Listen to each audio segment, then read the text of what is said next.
Japan में एक मशहूर रवायत है, उनके यहाँ जब भी कोई चीज़ टूटती है तो वो उसको फेंकते नहीं और ना ही किसी ऐसी चीज़ से जोड़ते हैं कि बाद में देखने वालों को ये लगे कि ये चीज़ कभी टूटी ही नहीं थी। वो इसको सोने या सोने जैसे किसी भी चमकदार चीज़ से जोड़ते हैं और इस टर्म को जापान के अंदर किंटसुगी के नाम से जाना जाता है।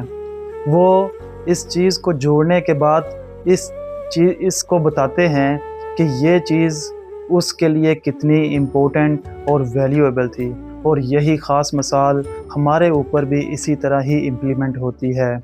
जब कभी हमारे ऊपर ऐसे हालात आते हैं, जब हम टूट जाते हैं और अपने आप को बखेर लेते हैं, अपने आप को संवारने के बजाय और मज़ीद बिगाड़ देते हैं, तो तब हमें यही मिसाल को याद करके अपने आप को सोने से जोड़ना चाहिए, ताकि देखने वाले को लगे कि ये बंदा हारे हुए लश्कर का हिस्सा नहीं और ये अभी तक जंग लड़ रहा है। और फिर ऐसा ऐसा आप अपनी वैल्यू देखिएगा कि आपकी वैल्यू किस कदर बढ़ जाएगी। सलामत रहिए।